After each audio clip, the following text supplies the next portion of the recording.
নমস্কার বন্ধুরা, পারি হোম টিউশনে সকলকে স্বাগত। আগামী 1 এপ্রিল থেকে পশ্চিমবঙ্গের প্রায় সমস্ত স্কুলে শুরু হতে চলেছে প্রথম পর্যায়ক্রমিক মূল্যায়ন। তো তোমাদের এই ফার্স্ট সামেটিভ এক্সামকে সামনে রেখে আজকের ভিডিওতে ক্লাস 6-এর ভূগোল বিষয়টি নিয়ে তোমাদের সাথে আলোচনা করব। আজকের ভিডিও থাকবে এই ক্লাস 6-এর ভূগোলে কোন কোন অধ্যায় তোমাদের ফার্স্ট টার্মের জন্য পরীক্ষা হবে এবং প্রতিটি অধ্যায় থেকে শেষ মুহূর্তে কোন কোন প্রশ্নগুলো তোমাদের খুব ভালোভাবে দেখে যেতে হবে, অর্থাৎ সমগ্রভাবে একটি সাজেস্টিভ আলোচনা প্রশ্নভিত্তিক তোমাদের আমি এই ভিডিওর মাধ্যমে করে দেব। তো এই ভিডিওটি তোমরা মনোযোগ সহকারে দেখতে থাকো। ভিডিওটি শুরু করার আগে বলে রাখি, তোমরা যারা আমার চ্যানেলে নতুন আছো চ্যানেলটি সাবস্ক্রাইব করে পাশে থাকা বেল আইকনটি ক্লিক করে রাখো, যাতে পরবর্তীকালে এই ধরনের ভিডিওগুলির নোটিফিকেশান তোমরা সবার আগে পেয়ে যাও। তো চলো এবার আমরা ভিডিওটি শুরু করি। দেখো, ক্লাস 6-এর ফার্স্ট টার্মের জন্য ভূগোলের যে অধ্যায়গুলি তোমাদের পরীক্ষা হবে, প্রথম অধ্যায় আকাশ ভরা সূর্য তারা, দ্বিতীয় অধ্যায় পৃথিবী কি গোল, 3 নম্বর অধ্যায় তুমি কোথায় আছো এবং 4 নম্বর অধ্যায় পৃথিবীর আবর্তন। প্রাকৃতিক ভূগোল থেকে এই 4টি অধ্যায় তোমাদের পরীক্ষা হবে এবং আঞ্চলিক ভূগোল থেকে আমাদের দেশ ভারত এই চ্যাপ্টারটির কিছুটা অংশ তোমাদের পরীক্ষা হবে। তো আমরা এবার প্রথম অধ্যায়টি নিয়ে আলোচনা করব। দেখো, প্রথম অধ্যায় হচ্ছে আকাশ ভরা সূর্য তারা। প্রথম পাতাতেই দেখো তোমাদের এখানে রয়েছে মহাবিশ্ব কি।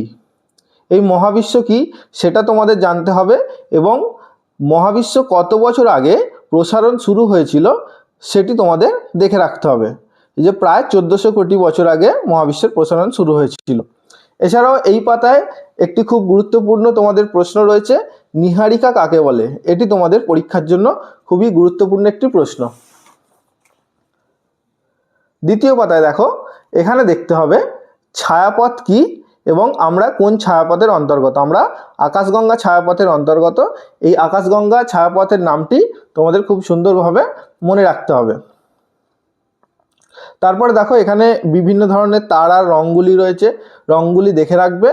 এবং এইখানে যে গুরুত্বপূর্ণ প্রশ্ন আছে যে সূর্যের পর আমাদের সবথেকে কাছের নক্ষত্র হলো প্রক্সিমা সেন্টাউরি এবং এটি 41 লক্ষ কোটি কিমি দূরে অবস্থিত। এবং এরপরে দেখো এখানে আছে আলোকবর্ষ কাকে বলে। এছাড়াও এখানে এই যে আলোর গতিবেগ কত, এটা একটা শর্ট প্রশ্ন তোমাদের আসতে পারে। এছাড়া এরপর নিচে দেখো বিভিন্ন ধরনের যে নক্ষত্রমণ্ডল, সপ্তর্ষিমণ্ডল, বকমণ্ডল, ক্যাসিওপিয়া, এদের প্রত্যেকের আকৃতি কিসের মতো সেইগুলো তোমরা দেখে রাখবে। এই যে ক্যাসিওপিয়া এম আকৃতির, বকমণ্ডল হচ্ছে ক্রুশ চিহ্নের মতো, এছাড়াও কালপুরুষ, এইগুলো প্রত্যেকটার আকৃতি কার মতো সেগুলো দেখে রাখবে। পরের পাতায় এখানে দেখো এই যে টেলিস্কোপ, শক্তিশালী টেলিস্কোপের মাধ্যমে 200 কোটি আলোকবর্ষ দূরের তারাও দেখতে পারি।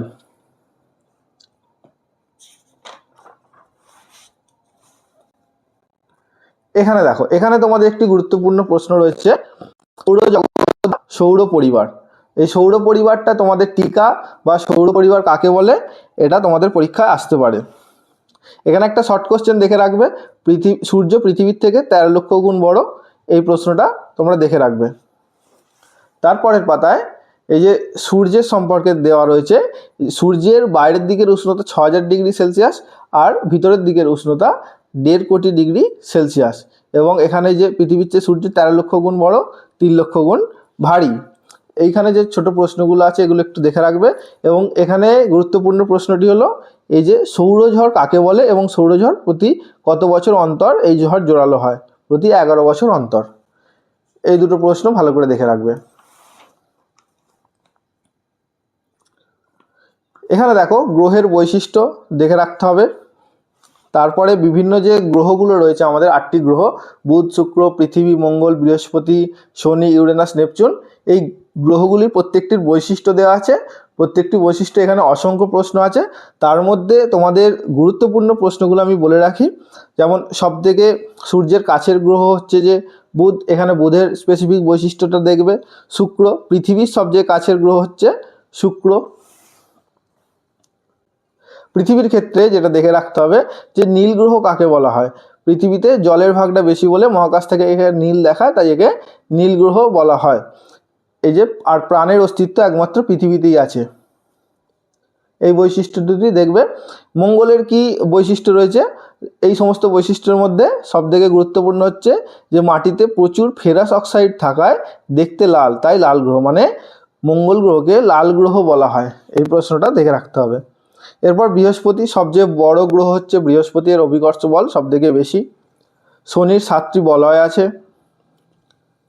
ইউরেনাস গ্রহের ক্ষেত্রে এখানে দেখবে মিথেন গ্যাস বেশি থাকায় এর রং সবুজ, অর্থাৎ মিথেন গ্যাস বেশি আছে বলে ইউরেনাস গ্রহকে সবুজ গ্রহ বলা হয়, এবং এটি হচ্ছে সবথেকে শীতলতম গ্রহ।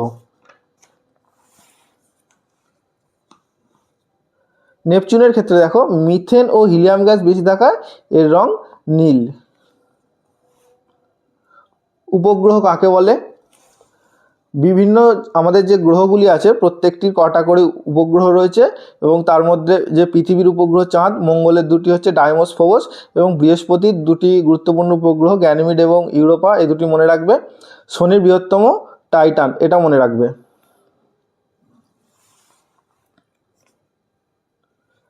পরের পাতায় দেখো গ্রহাণুপুঞ্জ কাকে বলে, এবং সেরেস হলো সৌরজগতের বৃহত্তম গ্রহাণু। এই বৈশিষ্ট্যটা মনে রাখতে হবে, সেরেসের নামটা মনে রাখবে। এছাড়াও এখানে আছে উল্কা বৃষ্টি, এই জায়গাটা একটু দেখবে। স্পেস স্যুট কি? মহাকাশ যাওয়ার পোশাককে বলে স্পেস স্যুট। এইবার এইখানটায় দেখো, এইখানটা তোমাদের কিছু গুরুত্বপূর্ণ প্রশ্ন আছে, এইখান থেকে তোমাদের প্রশ্ন আসার সম্ভাবনা প্রবল। এই যে ISRO বা ইসরো, এর পুরো নাম হচ্ছে ইন্ডিয়ান স্পেস রিসার্চ অর্গানাইজেশন, যেটি হচ্ছে ভারতীয় মহাকাশ গবেষণা কেন্দ্র। এছাড়াও ভারতের প্রথম কৃত্রিম উপগ্রহ আর্যভট্ট। ভারতের প্রথম মহাকাশচারীর নাম হচ্ছে রাকেশ শর্মা। এই প্রশ্নগুলো খুব সুন্দর করে মুখস্থ করতে হবে। এরপরে দেখো এইখানে পৃথিবীর প্রথম মহাকাশচারী ইউরি গ্যাগারিন এবং পৃথিবীর প্রথম মহিলা মহাকাশচারী হচ্ছে ভ্যালেন্টিনা তেরেস্কোভা। এই দুটি প্রশ্ন ভালো করে মুখস্থ করতে হবে। তারপর কল্পনা চাওলা হচ্ছে প্রথম ভারতীয় মহিলা, এবং সুনিতা উইলিয়ামস দ্বিতীয় ভারতীয় মহিলা যারা মহাকাশে গিয়েছিলেন।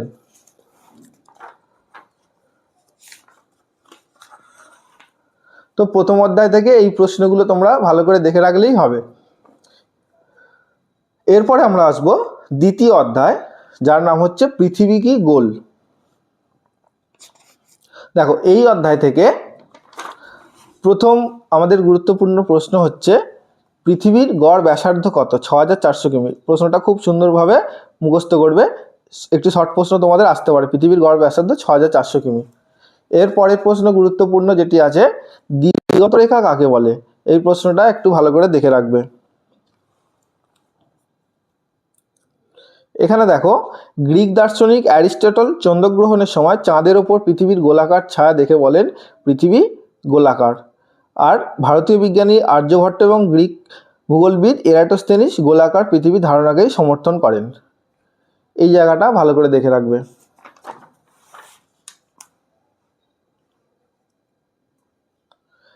পরের প্রশ্ন দেখো, পৃথিবীর প্রকৃত আকৃতি পৃথিবীর মতোই, বা ইংরেজিতে যাকে বলা হয় জিওড। এই জায়গাটা ভালো করে দেখবে, এইখানটা খুব গুরুত্বপূর্ণ। এখানে অনেকগুলো ছোট প্রশ্ন আছে, যেমন পৃথিবীর পরিধি 40,000 কিমি, পৃথিবীর নিরক্ষীয় ব্যাস 12,756 এবং মেরু ব্যাস 12,714 কিমি, এবং নিরক্ষীয় ব্যাস ও মেরু ব্যাসের অন্তর হচ্ছে বা পার্থক্য হচ্ছে 42 কিমি। এই চারটে প্রশ্ন খুব সুন্দরভাবে মুখস্থ করতে হবে। এছাড়াও এই পাতায় দেখো পৃথিবীর সর্বোচ্চ স্থান মাউন্ট এভারেস্ট, এবং এর উচ্চতা হচ্ছে 8,848.86 মিটার, এবং সবথেকে নিচু স্থান হচ্ছে প্রশান্ত মহাসাগরের মারিয়ানা খাত, যার গভীরতা 10,915 মিটার। এই দুটো প্রশ্ন এখান থেকে খুব সুন্দরভাবে করবে। তো দ্বিতীয় অধ্যায় থেকে এই প্রশ্নগুলোই তোমাদের জন্য গুরুত্বপূর্ণ, এগুলো করলেই যথেষ্ট। তারপরে দেখো 3 অধ্যায়, তুমি কোথায় আছো।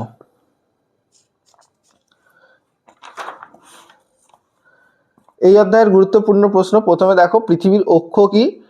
মেরুবিন্দুগুলো উত্তর মেরু আর দক্ষিণ মেরু। নিরক্ষরেখা বা বিষুবরেখা কি?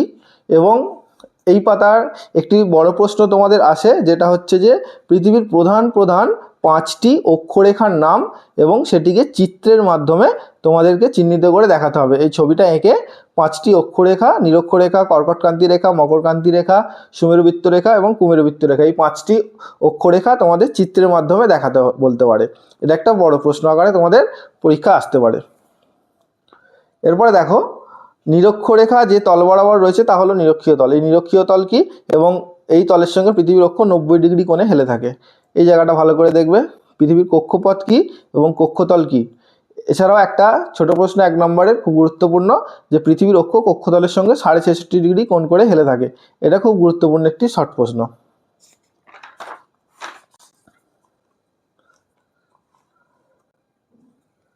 এখানে দেখো দ্রাঘিমা রেখা কি, 0 ডিগ্রি দ্রাঘিমা রেখা বা মূল মধ্যরেখা। মূল মধ্যরেখার মান হচ্ছে 0 ডিগ্রি। এখানে দেখো মহাবৃত্ত কি।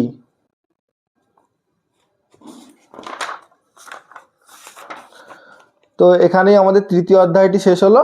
তৃতীয় অধ্যায় থেকে এই প্রশ্নগুলো ভালো করে দেখলেই হবে। এরপর প্রাকৃতিক ভূগোলের শেষ অধ্যায় বা 4 নম্বর অধ্যায়, পৃথিবীর আবর্তন। এই পৃথিবীর আবর্তন থেকে গুরুত্বপূর্ণ প্রশ্নগুলি আমরা দেখে নিই। প্রথম হচ্ছে, সূর্যের দৈনিক আপাতগতি কাকে বলে? পৃথিবীর আবর্তন গতি কাকে বলে? পৃথিবীর আবর্তনের সময় কত? 23 ঘন্টা 56 মিনিট 4 সেকেন্ড। পৃথিবীর পরিধি 40,000 কিমি, এটা আমরা আগেই দেখে নিয়েছি। এরপর একটি খুব গুরুত্বপূর্ণ প্রশ্ন, পরীক্ষায় তোমাদের আসার চান্স আছে খুব, এটা হচ্ছে ছায়াবৃত্ত কি। এখানে আরেকটি গুরুত্বপূর্ণ প্রশ্ন হচ্ছে উষা এবং গোধূলি কি। ছায়াবৃত্ত, উষা, গোধূলি এগুলো 2 নম্বরের প্রশ্ন তোমাদের পরীক্ষা আসতে পারে। এরপর অভিকর্ষ টানের কথা প্রথম বলেন আইজ্যাক নিউটন। এটা একটি ছোট প্রশ্ন।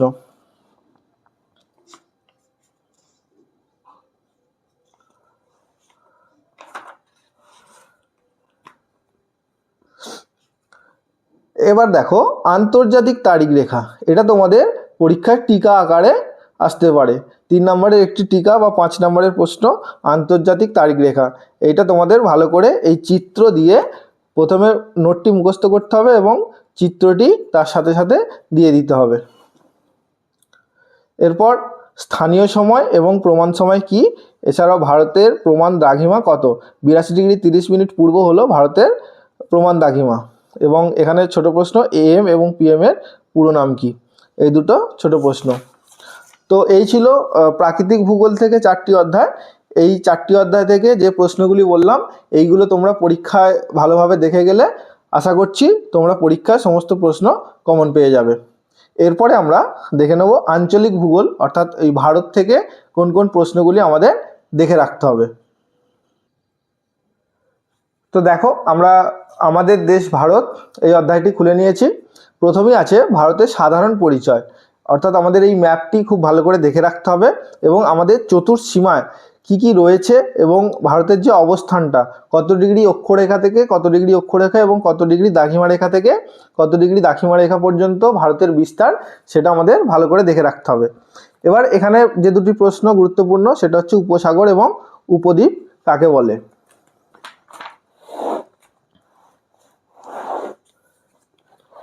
এরপর চলে আসো এই পাতাটায়, অর্থাৎ তোমাদের 67 পেজ।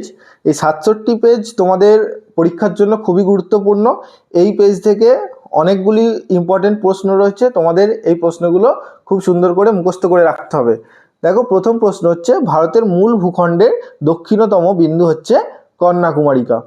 এবং এই প্রশ্নটি যদি মূল ভূখণ্ডের দক্ষিণতম বিন্দু বলে সেটা কন্যাকুমারিকা, যদি মূল ভূখণ্ডটি না থাকে, যদি বলে ভারতের দক্ষিণতম বিন্দু কি, তখন সেক্ষেত্রে কিন্তু ইন্দিরা পয়েন্ট হয়ে যাবে ভারতের দক্ষিণতম বিন্দু, আর মূল ভূখণ্ডের দক্ষিণতম বিন্দু হয়ে যাবে কন্যাকুমারিকা।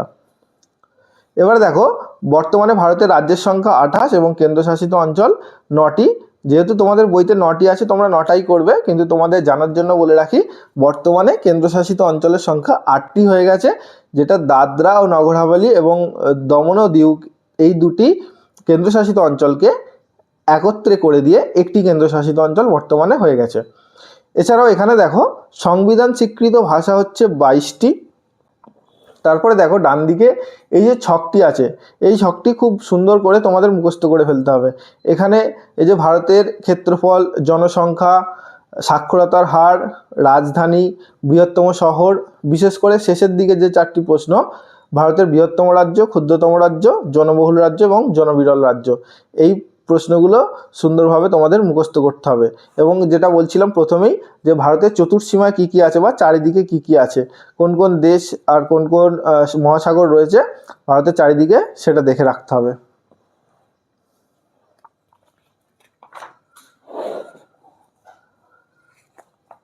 এই পাতায় দেখো ভারতের বিশ্ব সাংস্কৃতিক ঐতিহ্য কয়েকটা স্থান হচ্ছে খাজুরাহো, অজন্তা ইলোরা গুহা, কোণার্ক, এই তাজমহল এগুলো। আর বিশ্ব প্রাকৃতিক ঐতিহ্য স্থান হবে সুন্দরবন, জাতীয় বনাঞ্চল, নন্দাদেবী সিংহ, কাজিরাঙ্গা অভয়ারণ্য। এই দুটো প্রশ্ন তোমাদের জন্য খুব গুরুত্বপূর্ণ, এগুলো ভালো করে মুখস্থ করবে। এরপরে চলে আসছে ভারতের ভূপ্রকৃতি ও নদ নদী। এই গোলাপি ছকটা দেখো, ভূপ্রকৃতির বৈচিত্র্য অনুসারে ভারতকে 5টি ভূপ্রাকৃতিক অঞ্চলে ভাগ করা হয়। সেই 5টি ভূপ্রাকৃতিক অঞ্চলের নামগুলি এখানে দেওয়া রয়েছে। এই কটি ভাগে ভাগ করা হয় এবং সেই ভাগগুলি কি কি, এটা খুব সুন্দর করে তোমরা মুখস্থ করবে প্রত্যেকে।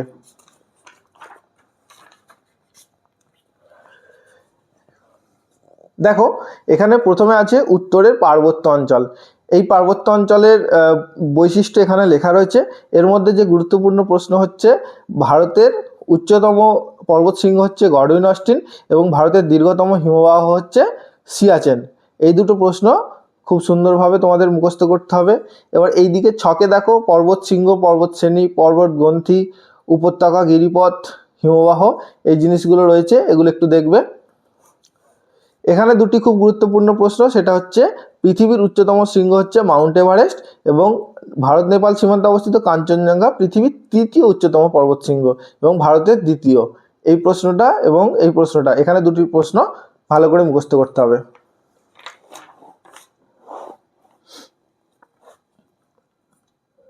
এরপর দেখো 72 পাতায় এই যে দুন কাকে বলে এবং তরাই কাকে বলে, এবং একটি দুনের উদাহরণ হলো দেরাদুন।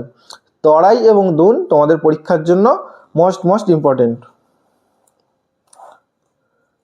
শেষ লাইনে দেখো উত্তর ভারতের সমভূমি অঞ্চল তথা ভারতের প্রধান নদী হচ্ছে গঙ্গা। এরপরে দেখো বিভিন্ন নদী সংক্রান্ত যে বিষয়গুলো আছে, গঙ্গা নদী, তার উৎপত্তি, মোহনা, তার বৈশিষ্ট্য, তার দ্বারে গড়ে ওঠা বিভিন্ন যে শহরগুলো সেইগুলো, উপনদী, শাখা নদী সমস্ত দেওয়া রয়েছে। এই শর্ট কোশ্চেনগুলো তোমাদের দেখতে হবে এবং যদি বড় প্রশ্ন আকারে করতে চাও তাহলে এই যেমন গঙ্গার গতিপথ বর্ণনা করো, এইভাবে একটা হয়তো বড় প্রশ্ন তোমাদের আসলেও আসতে পারে। এবার ব্রহ্মপুত্রের উৎস হচ্ছে যে মানস সরোবরের কাছে চেমাংদং হিমবাহ, এর দৈর্ঘ্য 2900 কিমি। এর উপনদী, প্রধান শহর, এইগুলো তোমাদের মুখস্থ করতে হবে। সিন্ধু নদীর ক্ষেত্রে গুরুত্বপূর্ণ হচ্ছে এর দৈর্ঘ্য 2900 কিমি এবং এর যে 5টি প্রধান উপনদী, বিতস্তা, চন্দ্রভাগা, ইরাবতী, শতদ্রু এবং বিপাশা, এই 5টা উপনদী মুখস্থ করবে এবং প্রধান যে দুটো শহর গড়ে উঠেছে লে, শ্রীনগর, এই দুটো মুখস্থ করতে হবে।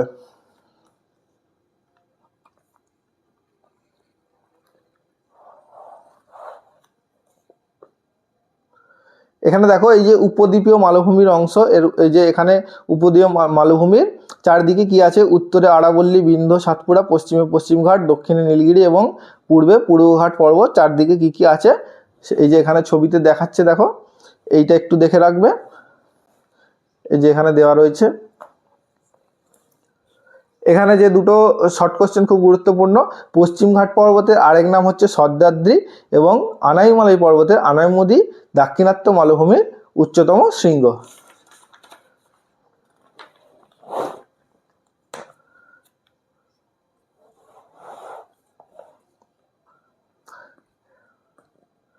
এখানে দেখো উপকূল, যে অঞ্চল বরাবর স্থলভাগ সমুদ্রে মিলিত হয় সেটা হচ্ছে উপকূল, আর উপকূলীয় সমভূমি কি, এই দুটো দেখবে।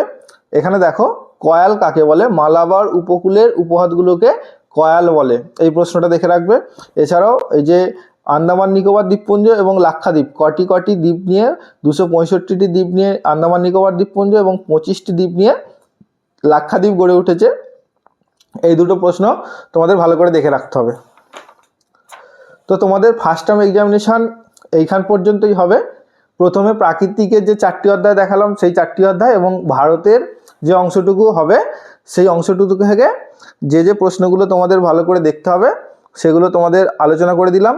এছাড়াও দেখো এইখানে একটি প্রশ্ন রয়েছে, গোদাবরী দক্ষিণ ভারতের দীর্ঘতম নদী, এই নদীকে দক্ষিণ ভারতের গঙ্গা বলা হয়। এই প্রশ্নটিও তোমাদের পরীক্ষার জন্য খুব গুরুত্বপূর্ণ। তো 1 এপ্রিল থেকে তোমাদের পরীক্ষা শুরু হচ্ছে। আশা করছি তোমাদের সকলেরই সম্পূর্ণ সিলেবাস খুব সুন্দরভাবে কভার করা হয়ে গেছে এবং শেষ মুহূর্তে রিভিশন দেওয়ার সময় যে প্রশ্নগুলো আজকে আলোচনা করে দিলাম, রিভিশনের সময় এই প্রশ্নগুলোর ওপর একটু জোর দিয়ে একটু পড়বে এবং সুন্দরভাবে ওই প্রশ্নগুলো রেডি করবে, তাহলে আশা করছি তোমাদের পরীক্ষা সকলের খুব ভালো হবে। তো আজকের ভিডিওটি ছিল এই পর্যন্তই। ভিডিওটি যদি তোমাদের ভালো লেগে থাকে ভিডিওটি একটি লাইক করে বন্ধুদের সাথে শেয়ার করো এবং যারা আমার চ্যানেলে নতুন আছো চ্যানেলটি সাবস্ক্রাইব করে পাশে থাকা বেল আইকনটি ক্লিক করে রাখো, যাতে পরবর্তীকালে এই ধরনের ভিডিওগুলি তোমরা সবার আগে নোটিফিকেশন পেয়ে যাও। ধন্যবাদ।